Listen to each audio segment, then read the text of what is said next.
551 AI model Gemini -2.5 flash. वह जू किंगक्सू की छोटी बहन भी थी। अगर लोगों को पता चल जाए कि जूहाओ के साथ उसके रिश्ते में बदलाव आ गया है, तो यकीनन अनगिनत लोगों के दिल टूट जाएंगे। जूहाओ की पीठ को पीछे हटे हुए देखकर सू चेन ने मन ही मन अपने दांत पीस लिए। ये सिलसिला अब और नहीं चल सकता था। फैंग जिक्सुआन और जूहाओ के बीच घनिष्ठता बढ़ती जा रही थी। उसे नहीं पता था कि कब फैंग जिक्सुआन को जूहाओ द्वारा पूरी तरह से धोखा दिया जाएगा। वह इसे बर्दाश्त नहीं कर सका। डिंग, फैंग जिक्सुआन बेहद शर्मीली थी, भावनात्मक मूल्य जोड़ 963। डिंग, सू चेन बेहद गुस्से में थी, उसका भावनात्मक स्तर 1000 गुना बढ़ गया था। जूहाओ भूमिगत जगत की रानी यान वूमेई से मिलने के लिए कार से गया। यह महिला मुख्य किरदार लाभ के लिए उसके साथ थी। उसने अभी तक उसे पूरी तरह से वश में नहीं किया था, लेकिन ये जल्द ही होगा, आज ही। एक हल्की सी आवाज के साथ एक संदेश सूचना प्राप्त हुई। जूहाओ ने अपना फोन उठाया। यह उनके निजी सचिव जी फिक्स्यू द्वारा भेजा गया एक दस्तावेज था, जिसमें उनसे इस मामले को संभालने के तरीके पर उनकी राय मांगी गई थी। जूहाओ ने बस इतना ही उत्तर दिया, ये सही है। इस महिला नायिका, जिसके माता पिता दोनों की मृत्यु हो चुकी थी और जो अपने दिल में नफरत लिए वापस लौटी थी, वह पहले ही उनके निजी सचिव बन चुके थे। ये सब 5 दिन पहले शुरू हुआ था। यह महिला नायिका की शिष्या को पढ़ाने का दूसरा दिन था। जूहाओ की आंखों में यादों की एक झलक दिखाई दी। जूहाओ अपने कार्यालय में दस्तावेजों का काम संभाल रहे थे, तभी मानव संसाधन विभाग के महाप्रबंधक का फोन आया। उन्होंने कहा कि सचिव पद के उम्मीदवारों का चयन हो चुका है। उन्हें अंतिम साक्षात्कार आयोजित करना था। उनमें जी फिक्स्यू भी शामिल थी, जिन्हें उन्होंने विशेष रूप से शामिल करने का निर्देश दिया था। जैसा कि उन्हें उम्मीद थी, जी फिक्स्यू ने वास्तव में सचिव पद के लिए आवेदन किया था। उन्होंने तुरंत उन कुछ उम्मीदवारों को निर्देश दिया जो अंतिम साक्षात्कार चरण तक पहुंच गए थे कि वे उनसे मिलने आए। कुछ ही देर बाद 4 लोग एक साथ ऑफिस पहुंचे, 2 पुरुष और 2 महिलाएं। उनमें से 2 पुरुष और 1 महिला बहुत ही सलीके से कपड़े पहने हुए और सजे धजे थे। उनके चेहरों पर आत्मविश्वास झलक रहा था, जो स्पष्ट रूप से दर्शाता था कि वे कुलीन वर्ग के उच्च वर्गीय कर्मचारी थे। दूसरी व्यक्ति, जी फिक्स्यू, ने कैजुअल कपड़े पहने हुए थे। उसने जानबूझकर लापरवाही भरा रूप धारण किया। जब कुछ ही लोगों ने राष्ट्रपति जू को देखा, तो वे सभी उत्साहित और घबराए हुए थे। राष्ट्रपति जू $1 अरब के समूह के अध्यक्ष थे। उसके मुंह से निकला एक साधारण सा शब्द भी उनकी किस्मत बदल सकता था। उनसे मिलने पर कौन घबराएगा नहीं।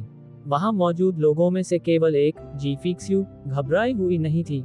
वह इस समय पूरी तरह से शांत और संतुष्ट दिख रही थी। राष्ट्रपति जू से एक दिन पहले मुलाकात करने और जू ग्रुप में साक्षात्कार देने के लिए सहमत होने के बाद से वह वापस गई और उसने विस्तृत जांच की। जूस ग्रुप जिन पदों के लिए भर्ती कर रहा था, उनमें सुपरवाइजर, जनरल मैनेजर, डायरेक्टर और अन्य पद शामिल थे। जूहाओ के सामने उसने जो ज्ञान प्रदर्शित किया था, उसे देखते हुए जब तक वह जाती रहेगी, उनमें से अधिकतर लोग साक्षात्कार पास कर लेंगे। उसे डर था कि अगर जूहाओ को बाद में पता चल गया कि उसने जानबूझकर इंटरव्यू में असफल होने का नाटक किया था, तो निश्चित रूप से उसका रिश्ता टूट जाएगा। कुछ ऐसे विशिष्ट पद थे, जिनके लिए अगर वह गंभीरता से साक्षात्कार भी देती, तो भी वह उत्तीर्ण नहीं हो पाती। अगर जूहाओ को पता चल गया तो इससे निश्चित रूप से बुरा प्रभाव पड़ेगा। जब जी फिक्स्यू सोच में डूबी हुई अपनी भौहें सिकोड़ रही थी, तभी उसकी नजर एक स्थिति पर पड़ी। सचिव। जी फिक्स्यू की आंखें चमक उठीं। ये पद अच्छा था। ऐसा संयोग ही हुआ कि उसने सेक्रेटेरियल काम की पढ़ाई नहीं की थी, और जूहाओ के सामने उसने एक फैंगल की तरह व्यवहार किया। अगर जूहाओ को पता भी चल जाए कि वह इंटरव्यू में पास नहीं हुई है, तो वह बहाने के तौर पर कह सकती है कि वह खास तौर पर अपने आदर्श के साथ रहकर बेहतर सुधार करना और सीखना चाहती थी। यह अफसोस की बात थी कि उसकी क्षमताएं अपर्याप्त थीं और वह साक्षात्कार में उत्तीर्ण नहीं हो सकी, जिसका उसे गहरा अफसोस था। उसने जूहाओ की पूरी तरह से जांच पड़ताल कर ली थी। वह जानती थी कि जूहाओ अपनी पत्नी से बहुत प्यार करता था और उसका कभी किसी अन्य महिला के साथ कोई संबंध नहीं रहा था। उनके पिछले सचिव हमेशा पुरुष ही रहे थे। इस साक्षात्कार में भी संभवतः पुरुषों को प्राथमिकता दी जाएगी। ये और भी सुरक्षित था। फिर, अगर उसने जानबूझकर गलतियां की, तो वह निश्चित रूप से साक्षात्कार में पास नहीं होगी। साक्षात्कार के दिन, जी फिक्स्यू ने जानबूझकर कैजुअल कपड़े पहने और थोड़ा घमंडी व्यवहार किया। उसका स्वभाव भी विदेश से लौटे लोगों की तरह ही खराब था। वह महत्वाकांक्षी थी लेकिन उसमें व्यवहारिक कौशल की कमी थी। वह एक झगड़ालू, अवज्ञाकारी और ऐसी व्यक्ति लग रही थी जो कंपनी में शामिल होने के बाद समस्याएं पैदा करेगी। साक्षात्कार के दौरान जब उसने साक्षात्कारकर्ता को बार बार भौहें चढ़ाते देखा तो जी फिक्स्यू ने सोचा कि उसका काम हो गया है। वह इंटरव्यू में बिल्कुल भी पास नहीं हो पाएगी। लेकिन जब साक्षात्कारकर्ता ने साक्षात्कार उत्तीर्ण करने वाले उम्मीदवारों की घोषणा की और उसका नाम पुकारा तो जी फिक्स्यू दंग रह गई। उन्हें राष्ट्रपति से मिलने जाने के लिए कहा गया था। तीनों लोग विशेष रूप से उत्साहित थे, लेकिन केवल जी फिक्स्यू का चेहरा गंभीर था। वह केवल प्रार्थना ही कर सकती थी। राष्ट्रपति जू को एक पुरुष सचिव का चयन करना होगा। हेलो राष्ट्रपति जू। अपनी आंतरिक अनिच्छा के बावजूद जी फिक्स्यू ने अन्य 3 लोगों के साथ राष्ट्रपति जू का अभिवादन किया। मानव संसाधन विभाग के महाप्रबंधक ने तीनों व्यक्तियों के साक्षात्कार संबंधी दस्तावेज राष्ट्रपति जू को सौंप दिए। राष्ट्रपति जू के मन में पहले से ही एक उम्मीदवार था, लेकिन फिर भी उन्होंने सामग्री को पलटने का नाटक किया और अंत में एक को बाहर निकाल लिया। उसने मुस्कुराते हुए जी फिक्स्यू की ओर देखा। मिस जी, जूस ग्रुप में आपका स्वागत है। भनभनाहट। जी फिक्स्यू का सिर चकरा रहा था। मैं कंपनी में शामिल नहीं होना चाहता। मैं अपना खुद का व्यवसाय शुरू करना चाहता हूँ। बाजार अनुसंधान लगभग पूरा हो चुका है। वह काफी देर तक एक ही स्थान पर जड़वत खड़ी रही। अंत में मानव संसाधन विभाग के महाप्रबंधक ने बात की। तुम इतने खोए हुए क्यों हो?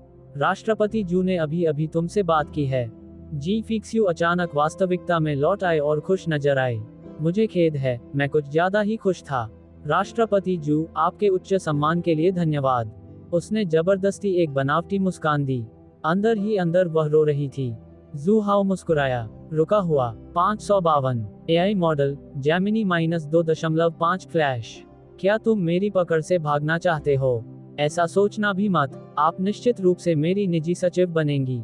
जी फिक्स्यू को कुछ वाक्यों के लिए प्रोत्साहित करने के बाद जू हाउ ने अपना सामान्य व्यवहार बनाए रखा और अन्य 2 पुरुषों और एक महिला की ओर देखा। आप सभी असाधारण रूप से उत्कृष्ट हैं, लेकिन दुर्भाग्यवश आप मेरी आवश्यकताओं को पूरा नहीं करते।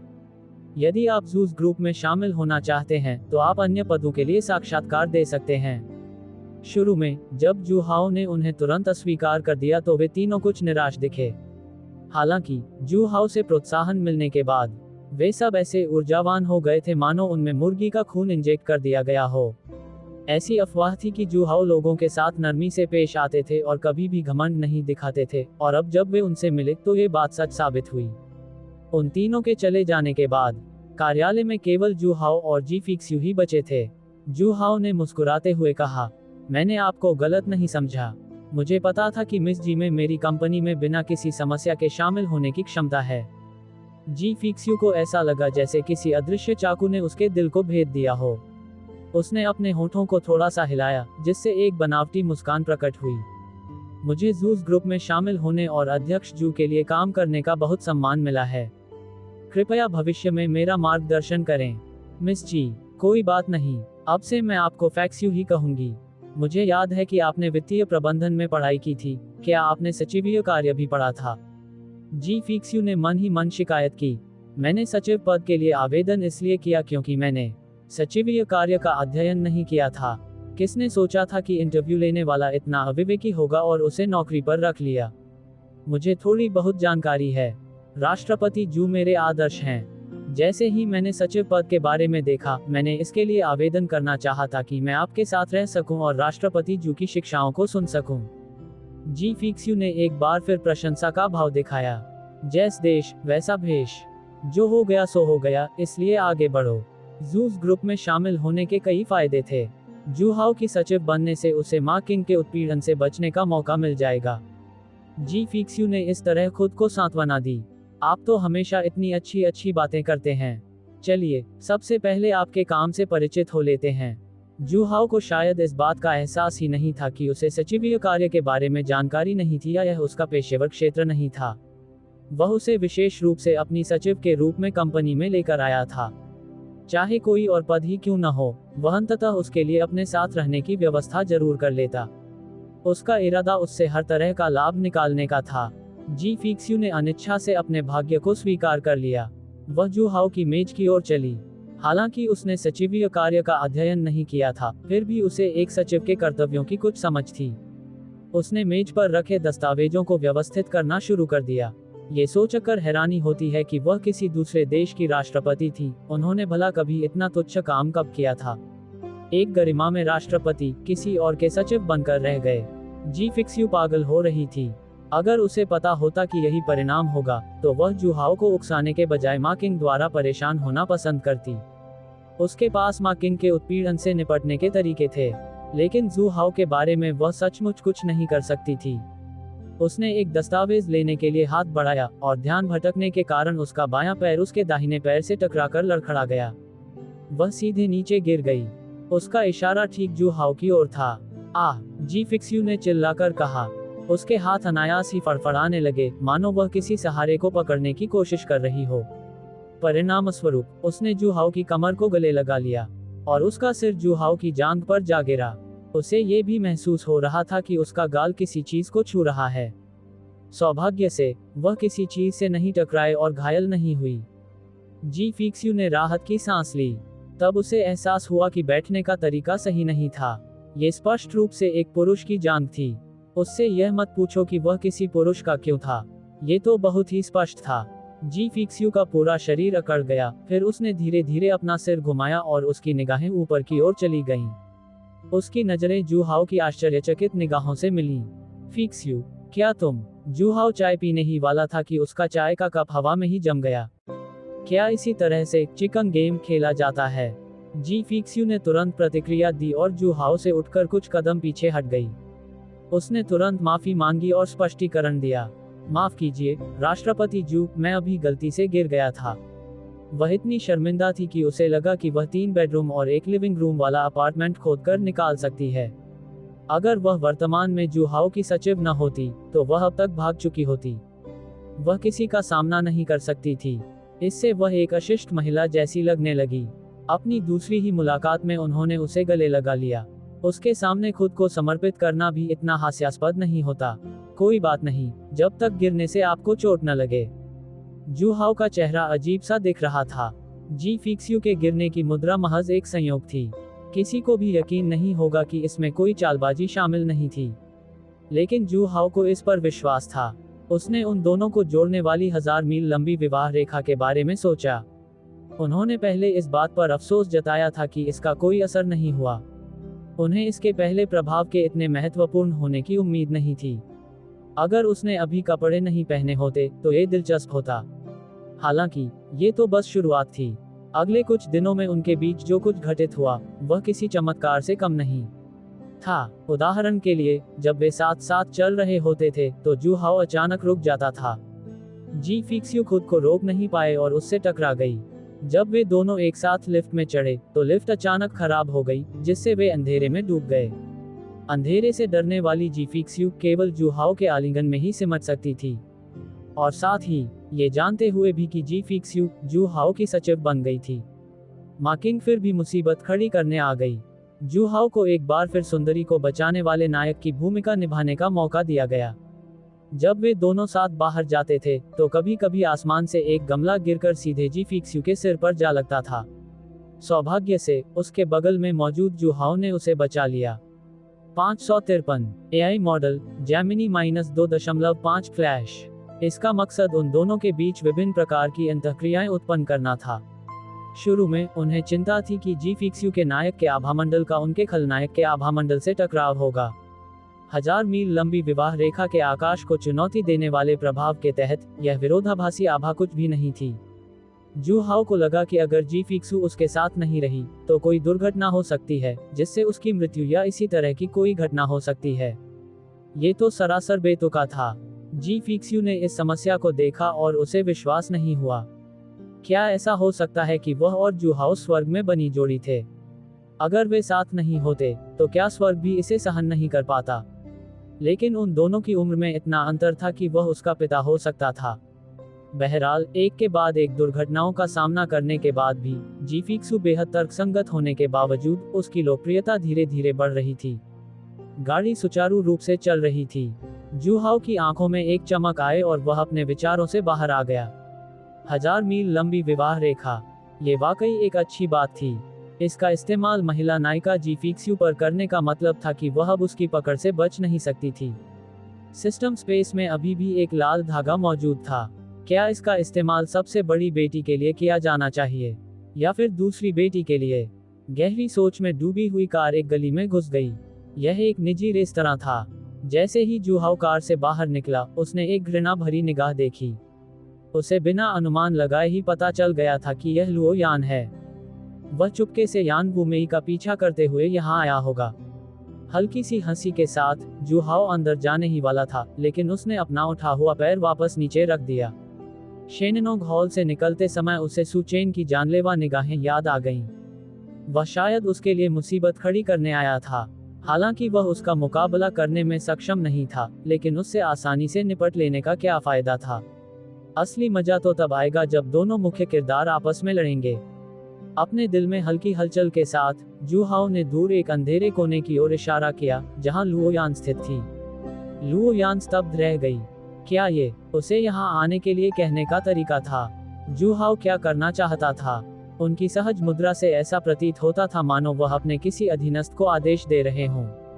अगर वह उसे अपने घर आने के लिए कहता, तो क्या वह बस चला जाता? क्या उसे अपने स्वाभिमान की परवाह नहीं थी? लुओ यान ने उपहास किया और अविचलित रहा। कुछ ही क्षण बाद लुओ यान की पुतलियां चौड़ी हो गईं और उसके शरीर से हत्या की तीव्र इच्छाशक्ति उमड़ पड़ी। उसने गुस्से से सामने की ओर घूर कर देखा। पता चला कि जब नायक ने उसे नजरअंदाज किया तो जुहाओ को लगा कि उसकी प्रतिष्ठा को ठेस पहुंची है। अगर नायक ने उसे अपमानित किया, तो वह महिला नायिका के माध्यम से अपना बदला लेगा। उन्होंने तुरंत हॉन कियांगवेई को आदेश दिया। इसके बाद हॉन कियांगवेई ने पहल करते हुए आगे बढ़कर जुहाओ की बाहों में समा गई और ऊपर देखकर उसे चुंबन दिया। डिंग। हॉन कियांगवेई बेहद आहत है। भावनात्मक मूल्य जोड़ 999। डिंग। सुचेन बेहद गुस्से में है। भावनात्मक स्तर जोड़ 999। हॉन कियांगवेई की आंखों में अनिच्छा साफ झलक रही थी, लेकिन वह खुद को नियंत्रित नहीं कर सकी। सुचेन का दिल अचानक जकड़ गया। उसके और हॉन कियांगवेई के बीच पुरानी दुश्मनी थी और जब भी वे मिलते, वह उसे बुरी हालत में छोड़कर चली जाती थी। फिर भी वह अपने दिल में उससे बिल्कुल भी नफरत नहीं करता था, क्योंकि हॉन कियांगवेई के कई बार पीछा करने से इसके विपरीत उसकी ताकत में और सुधार हुआ था। मुख्य कारण ये था कि दूसरी पार्टी बेहद खूबसूरत थी। अब उसे एक आदमी की बाहों में खुद को फेंकते हुए और उस पर दबाव डालते हुए देखकर लुओ यान को बेहद असहज महसूस हुआ। उनका चुंबन जुहाओ की ओर से उसे उकसाने का एक तरीका था। अगर वह नहीं आता, तो शायद वे चुंबन करना जारी रखते। अगर हॉन कियांगवेई ने यह स्वेच्छा से किया होता, तो यह उसका मामला नहीं होता। लेकिन उसने हॉन कियांगवेई की आंखों में स्पष्ट प्रतिरोध देखा। उसके पास सहयोग करने के अलावा कोई विकल्प नहीं था। लुओ यान का चेहरा उदास था जब वह अंधेरे से बाहर निकला। 211 लिंगर द्वारा खोजा गया। बीच में पुकारो, घर में एक भेड़िया लाना। लुओ यान बाहर आ गई। उन दोनों को एक दूसरे को अंतरंगता से गले लगाते हुए देखकर उसका चेहरा बेहद उदास हो गया था। वह चाहता था कि काश वह जुहाओ को तुरंत मार डालता। हॉन कियांगवेई भी जुहाओ को मारना चाहता था। एक प्रतिष्ठित शीर्ष हत्यारी का अपनी पहचान जानने वाले एकमात्र व्यक्ति के सामने इतना तुच्छ व्यवहार करना उसे बेहद अपमानित महसूस करा रहा था। हालांकि उसके मनोवैज्ञानिक प्रतिरोध के बावजूद उसका शरीर बहुत ईमानदार था। डिंग। हॉन कियांगवेई बेहद अपमानित महसूस कर रहा है। भावनात्मक मूल्य जोड़ 987। डिंग। लुओ यान बेहद गुस्से में है। भावनात्मक मूल्य जोड़ 999। आप क्या चाहते हैं? लुओ यान ने तीखे स्वर में सवाल किया। तभी जुहाओ ने हॉन कियांगवेई की कमर छोड़ी। अगर तुम पहले ही बाहर आ जाते तो क्या ये ज्यादा आसान नहीं होता? इतनी सारी परेशानी क्यों उठाए? जुहाओ ने शरारती मुस्कान के साथ अपना उद्देश्य बताया। हाल ही में कोई मुझसे झगड़ा करने की फिराक में है। उससे निपटने में मेरी मदद करो। बेहतर होगा कि तुम उसे मार डालो। लुओ यान स्तब्ध रह गई। उसने जुहाओ को खाली निगाहों से देखा। क्या उसके कान खराब हो गए थे? दरअसल जुहाओ ने उसे किसी से निपटने के लिए कहा था, जिसका मतलब था कि वह उसका गुंडा बने। क्या तुम मजाक कर रहे हो? तुमने मेरी पसंद की औरत को चुरा लिया, मेरी छोटी चाची को ले गए, और अब भी मेरी छोटी चाची की प्रेमिका पर तुम्हारी बुरी नजर है। अभी अभी तो तुमने हॉन कियांगवेई को भी धमकाया। आप इतनी धार्मिकता से ऐसी बातें कैसे कह सकते हैं? इसके अलावा उसकी वर्तमान शक्ति केवल अपने पूर्व चरम स्तर तक ही पहुंची है और वह जुहाओ का प्रतिद्वंद्वी नहीं है। वह खुद इसे हल नहीं करता बल्कि उसे हल करने के लिए कहता है। क्या वह उसके साथ अधीनस्थ की तरह व्यवहार कर रहा है? तुम मुझसे ज्यादा ताकतवर हो। अगर तुम उसका सामना नहीं कर सकते तो मैं उसका प्रतिद्वंदी कैसे बन सकता हूँ? 554 एआई मॉडल जैमिनी -2.5 फ्लैश। लू यान ने एक संभावना के बारे में सोचा। अगर वाकई में जुहाओ से ज्यादा ताकतवर कोई होता तो वह उसे ढूंढकर जुहाओ को हराने के लिए उसके साथ मिलकर काम करना पसंद करता। किसने कहा कि मैं उसे संभाल नहीं सकता? जुहाओ ने उपहास किया। वह तो बस एक मस्खरा है, मैं उसके साथ हाथ गंदे करने की जहमत नहीं उठाना चाहता। लू यान का चेहरा गुस्से से लाल हो गया। जैसा कि उम्मीद थी, उसके साथ एक अधीनस्थ की तरह व्यवहार किया जा रहा था। उसे जब चाहे बुलाया जा सकता था। तो फिर आप मुझसे ये काम क्यों करवाना चाहते हैं? अगर मैं उसे संभाल सकता हूँ तो हॉन कियांग वेई भी जरूर संभाल सकता है। मैं ये भी नहीं चाहता कि हॉन कियांग वेई अपने हाथ गंदे करे। जुहाओ ने मुस्कुराते हुए कहा। लू यान के होंठ फड़कने लगे। तो आप दोनों में से कोई भी अपने हाथ गंदे नहीं करना चाहता। आप चाहते हैं कि मैं ये काम करूं, है ना? आप मेरे लिए क्या ले जाते हैं? उसका गुस्सा भड़क उठा। तुम यह विचार छोड़ दो। मैं तुम्हें मारना चाहता हूं और तुम चाहते हो कि मैं तुम्हारी मदद करूं। सपने देखते रहो। युवक, इतना उग्र मत बनो। हर बात पर चर्चा की जा सकती है। जुहाओ की मुस्कान जरा भी फीकी नहीं पड़ी। तुम्हारी छोटी चाची के साथ मेरे रिश्ते को देखते हुए तुमसे मुझे छोटी चाची का पति कहने के लिए कहना कोई बड़ी बात तो नहीं है ना? हम सब एक परिवार हैं। अगर तुम इतनी छोटी सी मदद करने को तैयार नहीं हो तो अगर तुम्हारी छोटी चाची को पता चल गया तो वह तुम्हारे बारे में, अपने भतीजे के बारे में अपनी राय बना सकती है। लू यान की मुट्ठियां कसकर भींच गईं।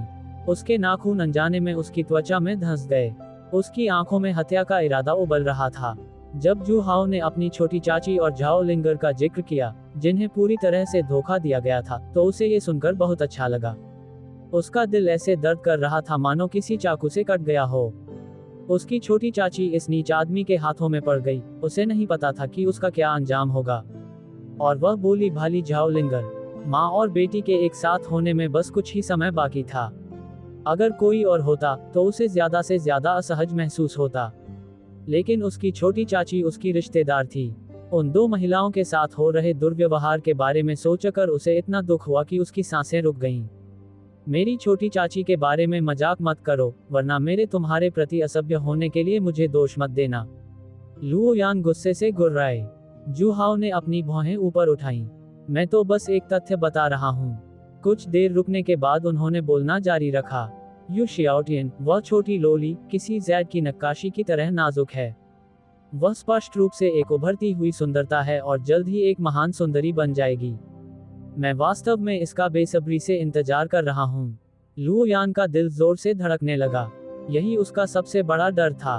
उसे डर था कि छोटी लोली जुहाओ का शिकार बन जाएगी। वह तुरंत क्रोधित हो गया। तुम ऐसा कैसे कर सकते हो? शियाओ याओ अभी बहुत छोटी है, बस एक बच्ची है। तुम उस पर हाथ उठाने की हिम्मत कैसे कर सकते हो? जुहाओ ने जवाब देते समय आरामदेह लहजे का इस्तेमाल किया। छोटी? बिल्कुल भी छोटी नहीं। वह तो अपनी माँ की बराबरी करने लगी है। लू यान की सांस अटक गई। वह जानता था कि जुहाओ यू शियाओटियन के विकास का जिक्र कर रहा था। यहाँ तक कि लिटिल लोली की कार भी चलाई जा रही थी। जुहाओ और क्या नहीं कर सकता था। उनकी छोटी चाची और झाओ लिंग एक खतरे में थी। अरे दरिंदे, अगर तुम्हारी छोटी चाची को पता चल गया कि तुमने क्या किया है तो वो तुम्हें कभी जाने नहीं देगी। लू यान की हत्या करने की मंशा लगभग साकार हो ही गई थी, जिससे आसपास का वातावरण घुटन भरा हो जाता है। अगर उस समय कोई उसके पास से गुजरता तो उसे निश्चित रूप से घुटन महसूस होती, मानो वह किसी बर्फ की गुफा में गिर रहा हो। दुर्भाग्यवश जुहाओ और रेड रोज दोनों उससे अधिक शक्तिशाली थे और उन पर कोई असर नहीं पड़ा। जुहाओ ने उपहास किया। उसके चेहरे पर चिढ़ाने वाला भाव था। क्या तुमने अपनी छोटी चाची को नहीं बताया? वो तुम्हारी बजाय मेरी बात पर ज्यादा विश्वास करेगी। वो छोटी लोली बहुत भोली है। जब तक हम उसे सहयोग करने के लिए कहते रहेंगे, यूयुन को पता नहीं चलेगा। अगर उसे पता भी चल जाए तो कोई बात नहीं। तब तक बस लिटिल लोली से उसे फिर से शराब पिला दो और हम ढके हुए चावल का भोजन कर लेंगे। ओह, वैसे एक बात है जो तुम्हें अभी भी नहीं पता है ना, कि मैं तुम्हारी छोटी चाची का पति कैसे बना। ये सब लिटिल लोली की मदद से हुआ, जिसने अपनी माँ को शराब पिलाकर बेडरूम में भेज दिया। लुओ यान पर बिजली गिरी, उसका चेहरा स्तब्ध रह गया। तो बात कुछ इस तरह थी। वह पहले भी असमंजस में था अपनी छोटी चाची के तर्कसंगत व्यक्तित्व के साथ। वह अचानक से जूहाओ के साथ संबंध नहीं बनाएगी। उन्हें उम्मीद नहीं थी कि उनकी झाओ लिंगर की इसमें कोई भूमिका होगी। ये तो सरासर घटिया योजना है। लुओ यान ने अपनी छाती पीटी और पैर पटके। नन्ही लोली ने न सिर्फ खुद को मुफ्त में सौंप दिया, उसने अपनी माँ को आग के गड्ढे में भी धकेल दिया। पुत्रवत, सचमुच बहुत ही आज्ञाकारी, माता पिता के प्रति अत्यधिक वफादार। इस खबर को समझने के बाद लुओ यान का गुस्सा लगभग बेकाबू हो गया था। फिर कुछ सोचते हुए वह धीरे धीरे शांत हो गया। उसने शांत भाव से जूहाओ की ओर देखा। ये सब बताकर आपका क्या मतलब है? जूहाओ ने उंगलियां चटकाईं। चलिए पिछले विषय पर वापस चलते हैं। किसी से निपटने में मेरी मदद करें। अगर मैं ऐसा नहीं करता तो? लुओ यान का गुस्सा चरम पर था।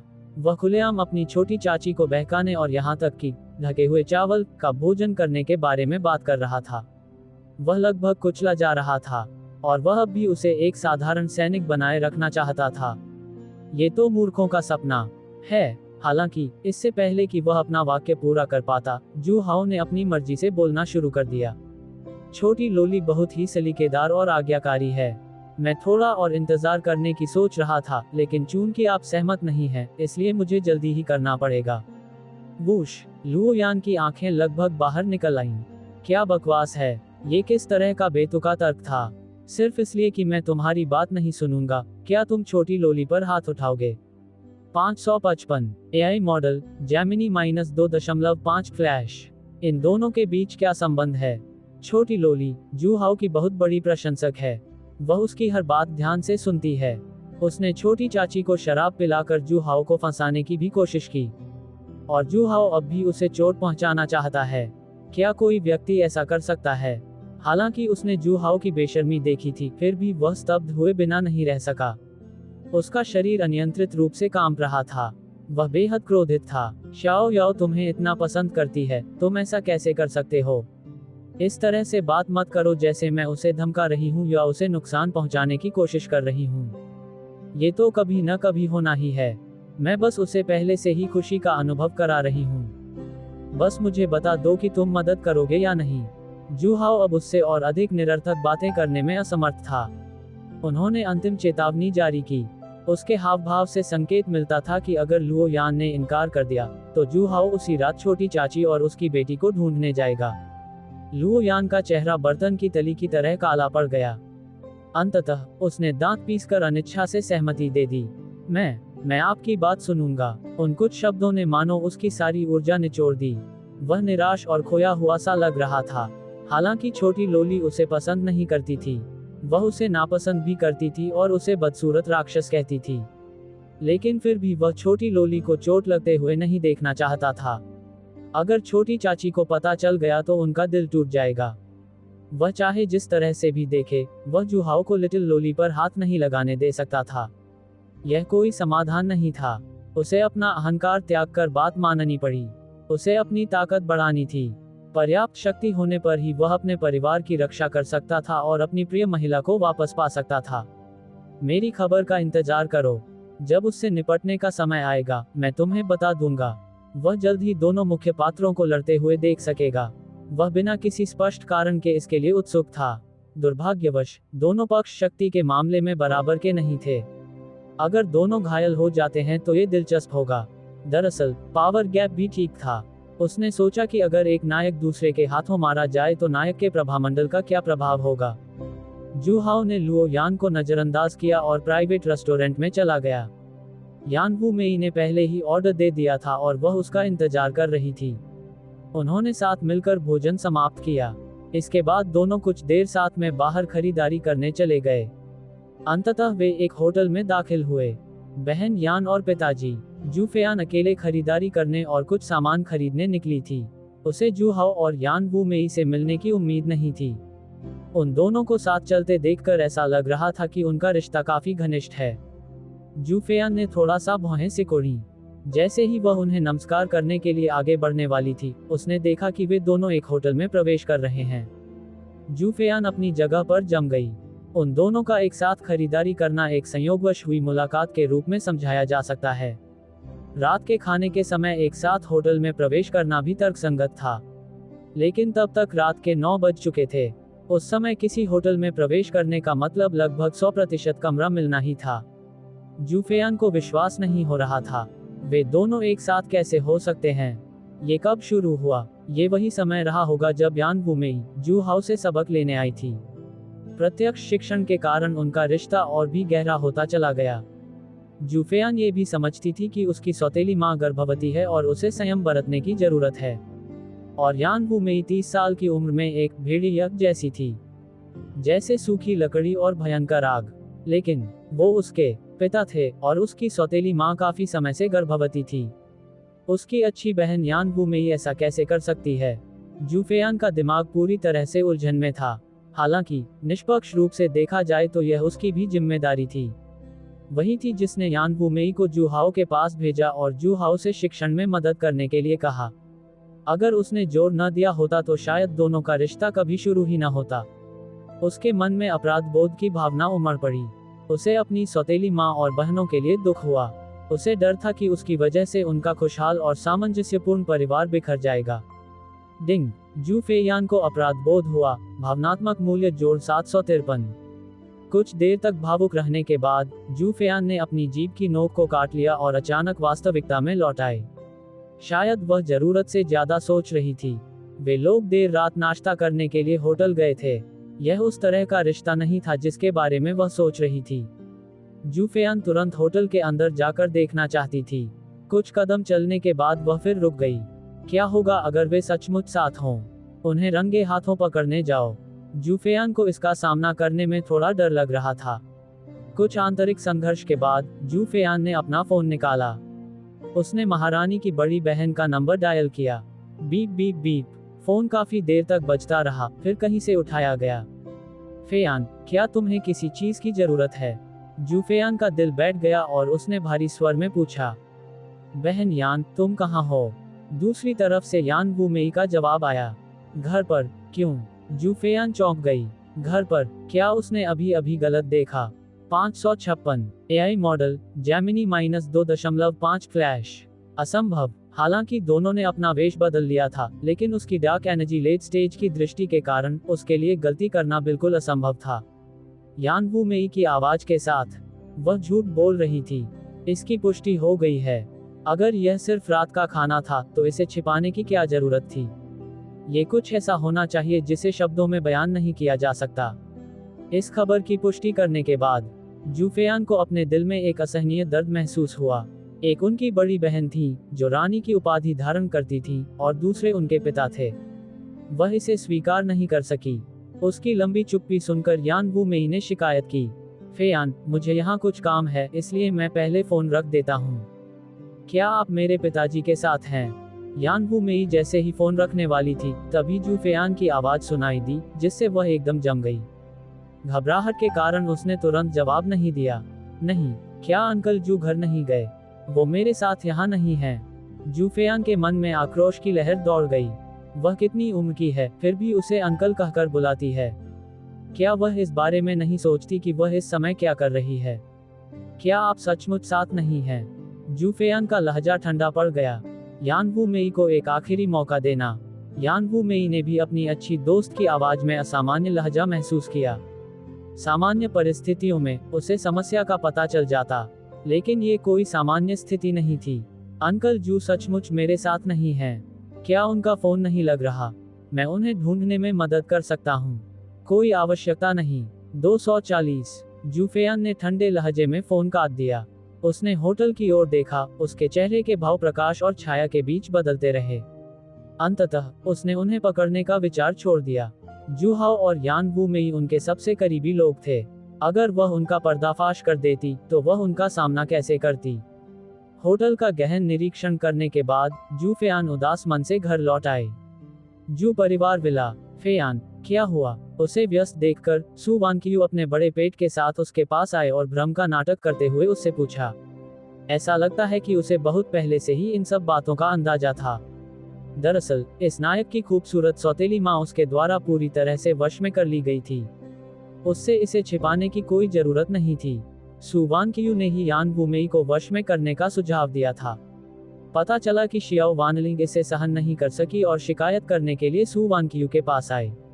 सु वानकियू ने उसके लिए एक सहायक ढूंढने की योजना बनाई। उसकी दोस्त याओ शिनरुई हमेशा काम में व्यस्त रहती थी और उसके पास ज्यादा समय नहीं होता था। उसके पास किसी और को ढूंढने के अलावा कोई चारा नहीं था। यान वूमेई सर्वश्रेष्ठ उम्मीदवार बनी। उनका रिश्ता पहले से ही स्थापित हो चुका था। उन्हें पकड़े जाने के डर से वे शु परिवार के पास आने की हिम्मत ही नहीं कर पाए। इसलिए सु वानकियू ने जुहाओ से यान वूमेई को लाने के लिए कहा और कहा कि वह सब कुछ स्पष्ट कर देगी। जुहाओ जानता था यान वूमेई को वश में करने के लिए उनका लिंग रजुफियान महत्वपूर्ण था। इस प्रकार इस दमनकारी योजना का जन्म हुआ। यान वूमेई के साथ उनके रिश्ते का पता उनकी लिंगर को चल गया था। एक बार जब जुफेयान इसे स्वीकार कर लेगी और उस मनोवैज्ञानिक बाधा को पार कर लेगी तो यान वूमेई भी हार मान लेगी। सुमा जुफेयान को रोने की तीव्र इच्छा हुई। उसने सु वानकियू को गले लगाया। उसे समझ नहीं आ रहा था कि क्या करे। उसकी अच्छी दोस्त अपने पिता के साथ थी। वह खुद भेड़िए को घर में लेकर आई थी। अगर इस परिवार का विनाश उसकी वजह से हुआ है तो इसके लिए पूरी तरह से वही जिम्मेदार होगी। ठीक है, क्या हुआ? सुमा को बताओ, सुमा इसे सुझाने में तुम्हारी मदद करेगी। सु वानकियू ने धीरे से उसकी पीठ थपथपाई। जुफेयान को थोड़ा बेहतर महसूस हुआ, लेकिन उसने सुमा को जुहाओ और उसकी अच्छी दोस्त के बारे में बताने की हिम्मत नहीं की। उसे डर था कि उसकी गर्भवती सौतेली माँ इसे संभाल नहीं पाएगी। वह केवल इशारों में ही बता सकती थी। सुमा, गर्भवती होने के बाद से क्या आप और पापा हमेशा अलग अलग सोते हैं? नहीं, ऐसा नहीं है। बस जब मेरा पेट दिखने लगा तो मुझे डर लगने लगा कि कहीं गलती से बच्चे को चोट न लग जाए। सु वानकियू ने धीरे से अपने पेट के निचले हिस्से को सहलाया। उसके चेहरे पर खुशी का भाव था। जुफेयान ने संकोचपूर्वक पूछा, अगर हम अलग अलग कमरों में सोते हैं तो पिताजी इसे बर्दाश्त कर सकते हैं, लेकिन अगर उन्होंने कुछ कर दिया तो क्या होगा?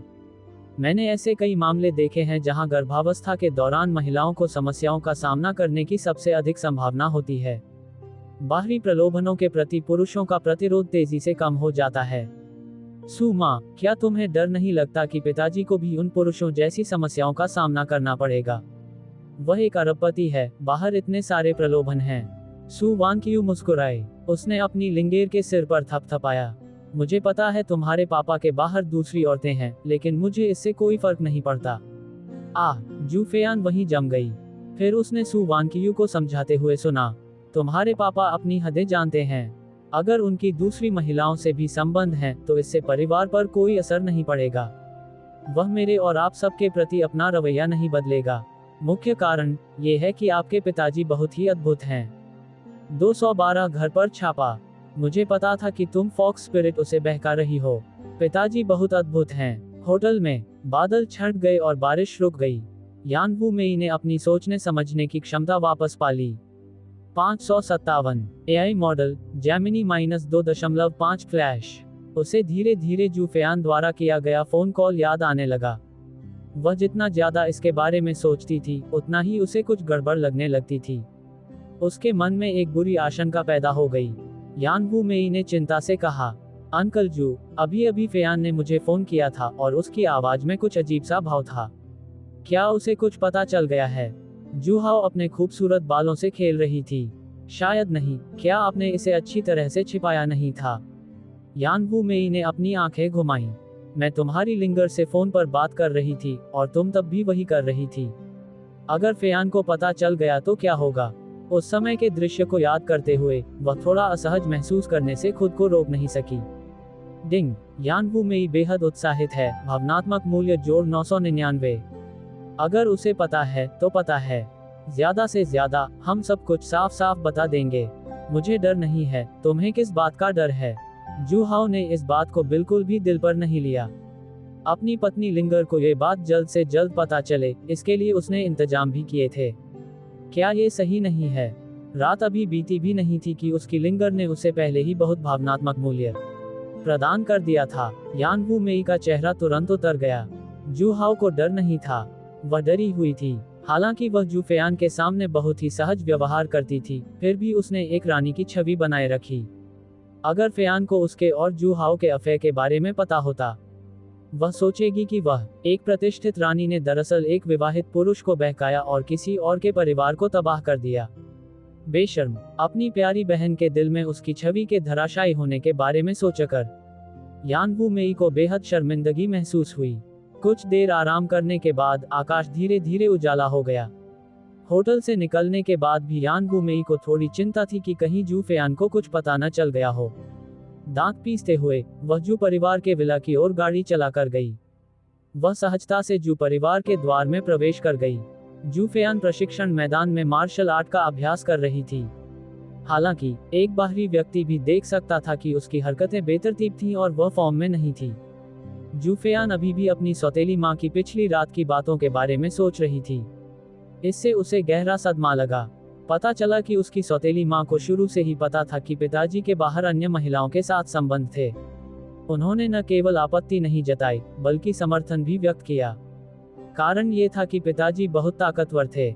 जू फेयान ने अपनी सबसे बड़ी बहन यान वू मेई के साथ कुछ समय बिताया था। उसे कुछ संकेतपूर्ण शब्द समझ में आ गए। जब वह पहली बार लौटी थी, उस समय के बारे में सोचते हुए उसे अक्सर अपनी खूबसूरत सौतेली मां की आवाज सुनाई देती थी और वह बहुत शर्मीली हो जाती थी। वह पूरी रात इसी तरह जागती रही। इससे पुष्टि हुई कि यान वू मेई और जू हाओ साथ थे। वह वापस आने के बाद से ही चिंतित थी। क्या आपको इस बात की चिंता है कि अगर सू मां को पता चल गया तो क्या होगा? क्या इससे उनका खुशहाल परिवार तबाह हो जाएगा? खैर, उसने इस बारे में कुछ ज्यादा ही सोच लिया था। तुम्हारे कदम स्थिर नहीं हैं, तुम्हारे हमले कमजोर हैं।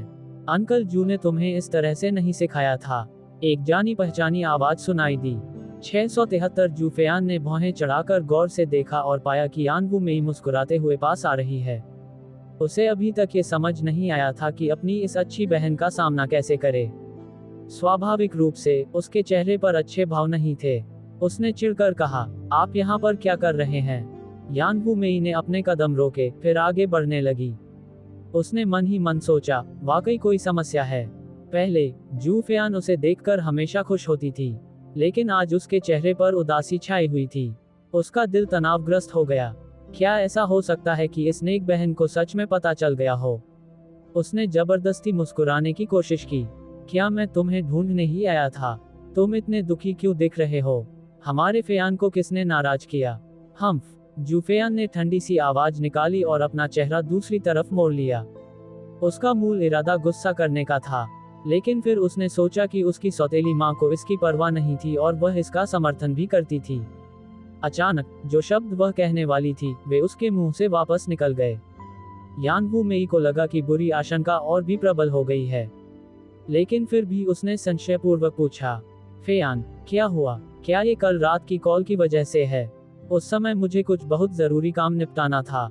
क्या आप अत्यावश्यक मामलों से निपट रहे हैं? जू हाओ ने उसे तिरछी नजरों से देखा। क्या आप इस बात पर काम कर रहे थे कि मेरे पिताजी के साथ भावुक पल कैसे बिताए जाएं? ऐसा लगा जैसे किसी ने उसके सिर पर हथौड़ा मारा हो और यान वू मेई स्तब्ध रह गई। जू फेयान को सचमुच सब कुछ पता था। यान वू मेई तुरंत घबरा गई। वह असमंजस में थी। उसने जबरदस्ती मुस्कुराने की कोशिश की। फेयान, तुम क्या कह रही हो? मुझे ठीक से समझ नहीं आ रहा है। दिखावा करो, मेरे लिए दिखावा करते रहो। जू फेयान ने व्यंग्य किया। मैंने आपको और पिताजी को एक साथ होटल में प्रवेश करते देखा। बूम! बिजली की एक तेज गड़गड़ाहट हुई। पिछली रात की घटनाओं को एक कड़ी ने आपस में जोड़ दिया। इसलिए इसमें कोई हैरानी नहीं कि जू फेयान की कॉल थोड़ी अजीब लग रही थी। पता चला कि उसने उन्हें होटल में प्रवेश करते हुए देख लिया था। सब खत्म हो गया। अभी भी वह इस बात को लेकर चिंतित थी कि अगर जू फेयान को पता चल गया तो वह क्या करेगी। समस्या वास्तव में आ गई। कुछ पल की घबराहट के बाद यान वू मेई शांत हो गई। 558 एआई मॉडल जेमिनी -2.5 फ्लैश। उसकी निगाहें दृढ़ थीं। फेयान, मुझे माफ करना। अंकल जू के साथ जो भी मामला हुआ, वह मेरी पहल थी। उसने खुलकर अपनी गलती स्वीकार कर ली। जू हाओ और जू फेयान के बीच के रिश्ते को खराब न करने के लिए उसने सारा दोष अपने ऊपर ले लिया। जू फेयान ने उसे देखा। उसके चेहरे पर एक ऐसा भाव था मानो वह सब कुछ भांप गई हो। बेशक, मुझे बिना अनुमान लगाए ही पता था कि यह तुम ही होगे, ये लोमड़ी की आत्मा जिसने मेरे पिताजी को बहकाया। यान वू मेई। कुछ क्षणों की चुप्पी के बाद उसने बोलना जारी रखा। फेयान, कृपया मुझ पर विश्वास करो, मैंने कभी तुम्हारे परिवार को तोड़ने के बारे में नहीं सोचा। वह थोड़ी देर रुकी, फिर दांत पीसते हुए बोली, चिंता मत करो, मैं अब अंकल जू के साथ कोई संबंध नहीं रखूंगा, और मैं हमेशा के लिए तुम्हारी नजरों से गायब हो जाऊंगा। तुम्हें गायब होने के लिए किसने कहा? हम। उसे उम्मीद थी कि जू फेयान उसे चले जाने के लिए कहेगी। उसे इस तरह के मोड़ की उम्मीद नहीं थी। यान वू मेई उसे खाली निगाहों से देखती रही। जू फेयान ने धीरे से नाक सिकुड़ी। चूंकि आपकी माफी सच्ची है, इसलिए मैं आपको माफ करता हूँ। दरअसल, भले ही वह उन दोनों के साथ होने से बहुत नाराज थी, लेकिन वह यान वू मेई को दूर नहीं भगाएगी। वह पिछले 1 साल में यान वू मेई द्वारा दिखाई गई देखभाल को भूली नहीं थी। इस महारानी बड़ी बहन के साथ उनका रिश्ता बहुत गहरा था, और अपनी सौतेली माँ के उदासीन रवैये को जानने के बाद उसके मन में अब उतना गुस्सा नहीं रह गया था। यान वू मेई और भी ज्यादा असमंजस में थी। क्या बिल्ली है, उसे यूं ही माफ कर दिया गया। वह अपने पिता के साथ थी। उसकी सौतेली माँ अभी भी गर्भवती थी और वह जू हाओ के साथ एक होटल में गई थी। भले ही वे गहरी दोस्ती वाली अच्छी बहनें थीं, इसे नजरअंदाज नहीं किया जाना चाहिए। जू फेयान ने उसके विचारों को भांप लिया और मुंह बनाकर बोली, तुम्हें सू माँ का शुक्रिया अदा करना चाहिए। जब मुझे पता चला कि तुम दोनों साथ हो, तो मुझे बहुत गुस्सा आया था। वापस आकर सू माँ को बताने के बाद उसने कहा कि उसे कोई फर्क नहीं पड़ता। यान वू मेई अब पूरी तरह से अवाक रह गई थी। क्या बकवास है, ये किस प्रकार की स्थिति है? क्या वह उसे अपने पति के साथ बर्दाश्त कर सकती थी? जू हाओ के शब्द उसके दिमाग में गूंज रहे थे। उन्हें अपने अफेयर के उजागर होने का जरा भी डर नहीं था। तो उसके पास एक कारण था।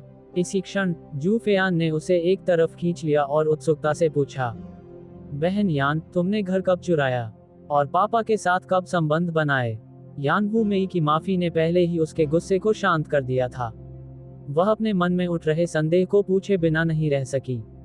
यान वू मेई का सिर चकरा रहा था। जू फेयान की बातें सुनकर उसने प्रतिक्रिया दी। तुरंत ही उसे शर्मिंदगी की लहर महसूस हुई। उसका और जू हाओ का रिश्ता कैसे शुरू हुआ? उसे यह बात कैसे समझानी चाहिए? क्या उसे यह कहना चाहिए कि शिक्षण सत्रों के दौरान वह खुद को रोक नहीं पाए? ये सोचते हुए कि जू हाओ ने उन लिंगियों को हाथ में हाथ डालकर कैसे सिखाया। अगर किंगक्सू को ये खबर पता चलती तो क्या उसके मन में कोई विचार आते? जू फेयान का सामना करते हुए यान वू मेई को दोषी महसूस हुआ। जवाब न देना अच्छा नहीं होगा। वह बस इस बात को टालते हुए बोली, शिक्षण सत्रों के दौरान हम दोनों के बीच एक दूसरे के लिए भावनाएं विकसित हुईं। मुझे पता था, मुझे तुम्हें पिताजी से नहीं मिलवाना चाहिए था और पिताजी को तुम्हें सिखाने नहीं देना चाहिए था। मैंने घर में एक भेड़िए को बुला लिया। जू फेयान बेहद क्रोधित थी। अचानक उसके मन में एक विचार आया और उसके चेहरे के भाव बदल गए। मुझे याद है कि मैंने तुम दोनों को कई बार विला में जाते और काफी देर तक बाहर न आते देखा था। मुझे लगा कि पापा तुम्हें एक्स्ट्रा ट्यूशन दे रहे हैं। क्या तुम दोनों चुपके से वो काम कर रहे थे? उसकी आंखों में संदेह झलक रहा था। और इस समय कभी मनमोहक और साहसी दिखने वाली यान वू मेई ने अपना सिर नीचे कर लिया, मानो कोई मालकिन रंगे हाथों पकड़ी गई हो। दोपहर को जू हाओ शेननोंग हॉल पहुंचे। उन्होंने अपनी शिष्या जू किंगशुए को हाथ में हाथ डालकर सिखाना समाप्त कर दिया था। अब शिष्य फैंग जिक्सुआन की बारी थी। जू क्विंगजू फैंग जिक्सुआन को बुलाने के लिए नीचे आए। सू चेन ने देखा कि फैंग जिक्सुआन का चेहरा पल भर में थोड़ा लाल हो गया। उनके चेहरे के भाव लगातार बदलते रहे। उसके मन में एक अत्यावश्यकता का भाव उत्पन्न हुआ। वह और इंतजार नहीं कर सकता था। उसे जू हाओ को सबक सिखाना ही था। अगर इसका मतलब उसे गिरफ्तार करवाना भी होता, तो वह जरा भी संकोच नहीं करता। फैंग जिक्सुआन प्रशिक्षण कक्ष में आए। उसे महसूस हुआ कि किसी ने उसके हाथ पकड़ रखे हैं। वह लगातार प्रार्थना करती रही कि वह भावना दोबारा न प्रकट हो। अगर यह जारी रहा तो मास्टर के साथ उसका रिश्ता जटिल हो जाएगा। चीजें उसकी इच्छा के विरुद्ध हुईं। जू हाओ के हैंड ऑफ गॉड के सक्रिय होने के बाद वह जानी पहचानी अनुभूति फिर से उमड़ पड़ी। फैंग जिक्सुआन बेहद नाराज थी। वह आमतौर पर सामान्य थी, लेकिन जब भी उसका जू हाओ के साथ शिक्षण सत्र होता था तो समस्याएं उत्पन्न हो जाती थीं। उसे पूरा यकीन था कि उसे नशा नहीं दिया गया था। क्या ऐसा हो सकता है कि उसके मन में वाकई मास्टर के लिए भावनाएं हों? उसके मन में एक सवाल उठा। लेकिन वह सचमुच में ऐसी बेवफा शिष्या नहीं थी जो अपने गुरु से ईर्ष्या करती हो। अफसोस, जू हाओ ने आह भरी। 559 एआई मॉडल जैमिनी -2.5 फ्लैश। जिक्सुआन, इतने दिन बीत गए हैं और मुझे पता है कि तुम्हारे मन में मेरे लिए कुछ भावनाएं हो सकती हैं, लेकिन हम जो कर रहे हैं वह गलत है। जिक्सुआन, तुम मासूम, प्यारी और दयालु हो और मैं भी तुम्हें पसंद करती हूँ, लेकिन हमारे बीच उम्र का अंतर है और अगर यह बात सामने आ गई तो इससे आपकी प्रतिष्ठा को नुकसान पहुंचेगा। पासा पलटना या चोर का चोर चोर चिल्लाना क्या होता है? ये बात है। ये स्पष्ट रूप से उसकी योजना थी जिसमें उसने सभी फायदे उठाए फिर भी खुद को पीड़ित के रूप में प्रस्तुत किया। फैंग जिक्सुआन स्तब्ध रह गया। उसे उम्मीद नहीं थी कि जू हाओ उससे भिड़ेगा। गुरुजी, बात वो नहीं है जो आप सोच रहे हैं, आपने गलत समझा है। फैंग जिक्सुआन ने घबराकर जल्दी से अपने हाथ हिलाए और समझाने लगी। जू हाओ चुपचाप उसे देखता रहा। फैंग जिक्सुआन जारी नहीं रख सका। हाँ, वास्तव में अगर उसके मन में मास्टर के लिए भावनाएं नहीं होती, हर क्लास के दौरान उसे हमेशा ऐसा क्यों लगता था? लगातार लुभावना, लेकिन भगवान ही जानता है, उसका इरादा बिल्कुल भी ऐसा नहीं था। फैंग जिक्सुआन को बेहद अन्याय महसूस हुआ। उसे चुप देखकर जू हाओ ने मौके का फायदा उठाया। जिक्सुआन, इस बारे में आपका क्या विचार है? पारंपरिक चीनी और पश्चिमी चिकित्सा विनिमय सम्मेलन का समय नजदीक आ रहा है। तुम्हें खूब मन लगाकर पढ़ाई करनी होगी और ध्यान भटकने नहीं देना होगा। जब तुम घोस्ट गेट 13 नीडल्स सीख लोगे तभी मैं तुमसे सहमत हो जाऊंगा। ये कुछ ऐसा था जैसे कोई छात्र चुपके से शिक्षक लू की प्रशंसा कर रहा हो। शिक्षिका लू नहीं चाहती थी कि छात्र की पढ़ाई प्रभावित हो, इसलिए उन्होंने जानबूझकर आसमान में एक पाई बनाई। ये तो बस एक पाई थी, भले ही छात्र इसे हासिल कर लेता, शिक्षक लू इससे सहमत नहीं होते। हालांकि जू हाओ का मुख्य ध्यान वास्तविक होने पर था। फैंग जिक्सुआन की आंखों में आंसू आ गए थे। अपने गुरु द्वारा उसके साथ एक ऐसे छात्र की तरह व्यवहार करने का विचार, जिसे अपने शिक्षक लू पर क्रश है, उसे भावुक कर देता है। गुरुजी, मैं फैंग जिक्सुआन कुछ और कहना चाहती थी, लेकिन जू हाओ ने उसे बीच में ही रोक दिया। ठीक है, मैंने तुम्हारा इलाज पूरा कर लिया है, अब तुम्हारी बारी है मदद करने की। जिक्सुआन, उसने पॉपकॉर्न कैंडी का एक पैकेट निकाला। फैंग जिक्सुआन ने उस पर एक नजर डाली, उसकी आंखें वू मेई की तरह मोहक थीं। डिंग, फैंग जिक्सुआन को शर्म महसूस हुई। भावनात्मक मूल्य जोड़ 888। शाम, जू हाओ शेननोंग हॉल से तरोताजा महसूस करते हुए निकला। फैंग जिक्सुआन को फिर से टूटी हुई हालत में देखकर सू चेन का दिल ऐसे दुख रहा था मानो किसी चाकू से चीर दिया गया हो। उसके दांत पीसकर चूर चूर हो गए थे। जू हाओ की कार को जाते हुए देखकर सू चेन ने अपनी चाल ढाल की तकनीक का इस्तेमाल किया और चुपचाप उसके पीछे पीछे चला गया। सू चेन का पीछा करना जू हाओ की नजर से नहीं बच सका। उसने एक बार नजर डाली और फिर उसे नजरअंदाज कर दिया। उसने जानबूझकर हॉन कियांगवेई को एक सुनसान जगह पर गाड़ी चलाने के लिए कहा। मुख्य सड़क पर बहुत ज्यादा लोग थे, इसलिए सू चेन को कुछ करने का मौका नहीं मिलेगा और वह संभवतः उसके पीछे पीछे घर तक चली जाएगी। जू हाओ नायक को घर नहीं लाना चाहता था। इस समस्या का जल्द से जल्द समाधान करना बेहतर होगा। उसी समय उसने अपने अधीनस्थों को एक अन्य मुख्य पात्र लुओ यान को सूचित करने का आदेश दिया। कार एक जर्जर गली में जा घुसी। आसपास कोई नजर नहीं आया। ये देखकर सू चेन को एहसास हुआ कि उसका मौका आ गया है। उसकी आकृति पलक झपकते ही सामने आ गई और उसने कार का रास्ता रोक दिया। आप क्या करने का प्रयास कर रहे हैं?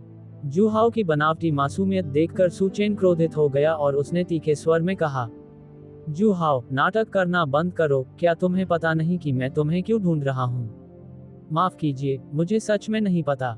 जू हाओ ने अपने हाथ फैला दिए। वह फिर से समय बर्बाद करने लगा। लुओ यान को समय का बिल्कुल भी अंदाजा क्यों नहीं है? उन्हें सूचना दिए हुए काफी समय हो गया है और वे अभी तक नहीं आए हैं। ऐसा लगता है कि उसने उसकी बातों को गंभीरता से नहीं लिया। जू हाओ हमेशा निष्पक्ष और सख्त थे। लुओ यान की छोटी चाची के पति के रूप में यदि उनका भतीजा अवज्ञाकारी होता था तो वह अपनी छोटी चाची को दंडित करते थे। वह सोचने लगा कि वह कब कानूनी रानी यूयुन को ढूंढेगा और उसे पूरी रात जगाए रखेगा। तुम्हें नहीं पता है ना? तो मैं तुम्हें याद दिला दूंगा। पिछले कुछ दिनों से उसे बहुत लंबे समय तक दबाकर रखा गया था। उन्हें बहुत सी बातें कहनी थीं। अगर उसने ये बातें नहीं कही तो जू हाओ को पीटने से भी उसे संतुष्टि नहीं मिलेगी। मेरी मंगेतर गु निंग शुआंग, क्या उसे आपने प्रशिक्षित किया था? ना मत कहना। पिछली बार जब हम गू के फार्मास्यूटिकल ग्रुप में थे तो आप दोनों काफी अंतरंग लग रहे थे, लेकिन उसकी आंखों में आपके प्रति गहरा भय और खौफ था। हाँ, जू हाओ ने बिना किसी झिझक के स्वीकार कर लिया। यह उसकी गलती है कि वह आज्ञाकारी नहीं है। यह उसका सम्मान है कि मैं उसे पसंद कर सकता हूँ। उसने सचमुच विरोध करने की हिम्मत दिखाई। क्या आपको नहीं लगता कि उसे उचित प्रशिक्षण की आवश्यकता थी? सू चेन अवाक होकर सुनता रहा। फिर उसके भीतर क्रोध का विस्फोट हुआ। सिर्फ इसलिए कि आपको कोई पसंद आया और वे आपसे सहमत नहीं थे, आपने उन्हें धमकाया। और तुम में इसे खुलेआम कहने की हिम्मत भी है। सू चेन गुस्से से कांप उठा और दांत पीसने लगा। आखिरकार तुमने मान ही लिया। जू हाओ ने निर्दोष होने का नाटक किया। मुझे नहीं पता था कि वह तुम्हारी मंगेतर है। अज्ञानता ही सुख है ना? सू चेन ने भौहें चढ़ाईं।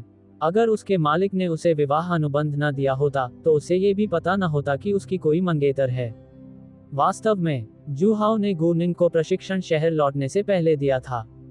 नहीं, जू हाओ ने उसे कैसे गुमराह किया? भले ही वह मेरी मंगेतर न होती। क्या आप बिना किसी रोक टोक के लोगों को धमका सकते हैं? एक गहरी सांस लेकर उसने खुद को शांत किया। सू चेन ने फिर से कड़े स्वर में बात की। लियू यिरान के साथ क्या हुआ? वह मेरी छोटी बहन है। ऐसा हो ही नहीं सकता कि वह स्वेच्छा से आपको पापा कहे। क्या आपने उसे मजबूर किया? 560 एआई मॉडल जेमिनी -2.5 फ्लैश। इसके लिए मुझे दोष मत दीजिए। मैं और लियू यिरान एक दूसरे से बहुत प्यार करते हैं। जू हाओ के चेहरे पर मुस्कान बरकरार रही। जहां तक उसके मुझे पापा कहने की बात है, वह हमारे बीच बस एक मजाक है। इसे दिल पर मत लो। तुम्हारी छोटी बहन अपनी मर्जी से तैयार है, इसलिए तुम्हें उसे नियंत्रित नहीं करना चाहिए, है ना? सू चेन को ऐसा लगा जैसे उसका दिल खून से लथपथ हो गया हो। ठीक है, मैं लियू यिरान के मामलों को नियंत्रित नहीं कर सकता, लेकिन फैंग जिक्सुआन के बारे में क्या? यह मत सोचो कि मुझे पता नहीं है कि तुमने ऊपर उसके साथ क्या किया। फैंग जिक्सुआन मेरी छोटी बहन है और उसका चरित्र पवित्र है। मैं कभी भी चुपचाप खड़े होकर उसे तुम्हारे हाथों धोखा खाते हुए नहीं देखूंगी। तुम ऐसा क्यों कह रहे हो कि मैंने उसे धोखा दिया? क्या पहल करने की जिम्मेदारी उसकी नहीं थी? जू हाओ चंचल स्वभाव का लग रहा था। असंभव। सू चेन को विश्वास नहीं हो रहा था कि अपनी पवित्र आभा के साथ फैंग जिक्सुआन स्वेच्छा से जू हाओ द्वारा अपवित्र हो जाएगी। तेजी से नजदीक आ रही आभा को महसूस कर रहा हूँ। जू हाओ के चेहरे के भाव बदल गए। ठीक है, मैंने पहले तो बस तुम्हें चिढ़ाया था। वैसे भी मुझे उस समय पता नहीं था कि गू निंग तुम्हारी मंगेतर है, और अगर पता भी होता तो भी मैं बिना किसी झिझक के उसे प्रशिक्षित कर देता। तुम्हारी छोटी बहन लियू यिरान को भी मैंने कुछ छोटी मोटी चालों से अपने वश में कर लिया है, और फैंग जिक्सुआन भी मेरे चरणबद्ध मार्गदर्शन में आने ही वाला है। सिर्फ तुम्हारी ये दो छोटी बहनें ही नहीं, मैं तुम्हारी किसी भी छोटी बहन को नहीं छोड़ूंगा। ओह, वैसे मैंने सुना है कि उनके पास एक ऐसा गुरु है जो किसी दिव्य प्राणी जैसा दिखता है। छी, तुम मरने के लायक हो। इस समय सू चेन बुरी तरह कांप रही थी।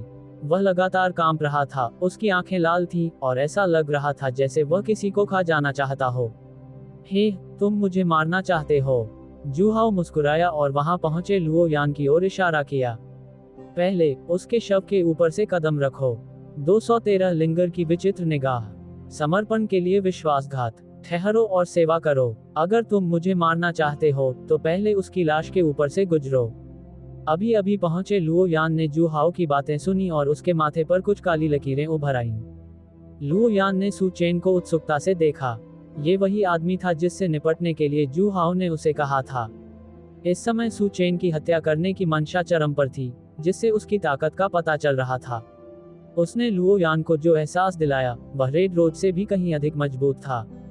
जहां तक इस बात का सवाल है कि उन्होंने उसकी तुलना जू हाओ से क्यों नहीं की, ऐसा इसलिए था क्योंकि उसे लगता था कि जू हाओ बहुत ही अजीब और रहस्यमय था। उसकी आभा स्पष्ट रूप से केवल हुआ जिन की ही थी, फिर भी उसकी ताकत रेड रोज से कहीं ज्यादा थी, जो हुआ जिन में थी। अन्यथा इस यानडेरे हत्यारे रेड रोज को इतनी आसानी से नियंत्रित करना असंभव होता। ये व्यक्ति हुआजिन पीक का विशेषज्ञ होना चाहिए। धत्तेरी की, लुओ यान ने मन ही मन खुद को कोसा। वह जानता था कि जू हाओ की मंशा बुरी थी। उसे कभी उम्मीद नहीं थी कि वह इतना क्रूर होगा। उसे एक हुआजिन को हुआजिन पीक से निपटने के लिए मजबूर करना, क्या उसे मौत के मुंह में भेजना नहीं था? उसे खुद पर गर्व था कि वह एक शीर्ष हत्यारा है, जिसने कई वर्षों तक डार्क वर्ल्ड में प्रशिक्षण लिया था, अपने साथियों के बीच अजेय था और यहाँ तक कि उच्च स्तर के लोगों से भी लड़ने में सक्षम था। लेकिन दो छोटे लोगों को पार करना, लुओ यान का आत्मविश्वास कम हो गया। वह दूसरे पक्ष से लड़ना नहीं चाहता था। प्रतिद्वंद्वी न होने के अलावा वह ये भी नहीं चाहता था कि जू हाओ उसे बंदर की तरह देखे। इस व्यक्ति के मन में जू हाओ को जान से मारने का भी इरादा था। दुश्मन का दुश्मन मेरा दोस्त है। लुओ यान अचानक हिल गई। उन्होंने विचार किया कि क्या वे दूसरे पक्ष को अपने पक्ष में कर सकते हैं। जू हाओ की ताकत बहुत अधिक थी, लेकिन निश्चित रूप से वह हुआ की ताकत से अधिक नहीं थी। दूसरी पार्टी हुआजिन पीक थी और अगर वह उसके साथ मिल जाती तो जू हाओ से छुटकारा पाने की उम्मीद थी। हालांकि उसे एक अवसर की तलाश करनी थी। जू हाओ ने किसी अज्ञात विधि का उपयोग करके रेड रोज को नियंत्रित किया था। उसके पास कई शक्तिशाली अधीनस्थ भी थे। काश जू हाओ अकेला होता। ये लुओ यान के मन के विचार थे। अब जू हाओ उसकी छोटी चाची लिंगर को धमकी दे रहा था, इसलिए उसके पास इस आदमी से लड़ने के अलावा कोई विकल्प नहीं था। लुओ यान को जू हाओ से बेहद नफरत थी। वह सोच रहा था कि लड़ाई के बाद सु चेन से कैसे संपर्क किया जाए ताकि वे मिलकर जू हाओ से निपट सकें। सु चेन, जो पहले ही टूट चुकी थी, उसने भी उसकी तरफ देखा। वह तुरंत क्रोधित और शर्मिंदा हो गया। उसने गुस्से से दांत पीसते हुए जू हाओ की ओर इशारा किया। क्या तुम फिर से मेरे साथ खेल रहे हो? समय बर्बाद कर रहे हो? इस आदमी के आने का इंतजार कर रहे हो? जू हाओ ने तिरछी नजर से उसकी ओर देखा। क्या तुमने अभी ध्यान दिया? उसकी नजरें ऐसी थीं मानो वह किसी मंदबुद्धि व्यक्ति को देख रहा हो। सु चेन गुस्से से आग बबूला हो रहा था। उसने लुओ यान से निकलने वाली आभा को महसूस किया। उसने उपहास किया। उद्धरण चिन्ह, हुआ जिनको लाने का क्या मतलब है? चलो हम सब साथ चलते हैं ताकि तुम्हारी मौत इतनी बुरी तरह से न हो। जू हाओ का लहजा तिरस्कारपूर्ण था। कोई जरूरत नहीं, तुमसे निपटने के लिए मेरा छोटा भाई ही काफी है। डिंग, सु चेन चिढ़ गया। भावनात्मक मूल्य जोड़ 1000। डिंग, लुओ यान बेहद परेशान है। भावनात्मक मूल्य जोड़ 1000। लुओ यान का चेहरा गंभीर था। मैं नहीं हूँ, मैंने नहीं किया। बकवास मत करो। तुम्हारा छोटा भाई कौन है? और क्या मैं अकेला ही काफी हूँ? मैं एक हुआ जिन, उससे कैसे निपट सकता हूँ? सु चेन एक पल के लिए स्तब्ध रह गया। जू हाओ यहाँ समय बिताने की कोशिश कर रहा था। उसने सोचा था कि जू हाओ और दूसरा व्यक्ति प्रतिद्वंद्वी नहीं है, इसलिए उसने एक सहायक को बुलाया था। बाद में पता चला कि उसने बातों को जरूरत से ज्यादा सोच लिया था। जू हाओ अपने इस अधीनस्थ से लड़ाई की प्रतीक्षा कर रहा था। उसके मन में उसके लिए कितनी घृणा थी।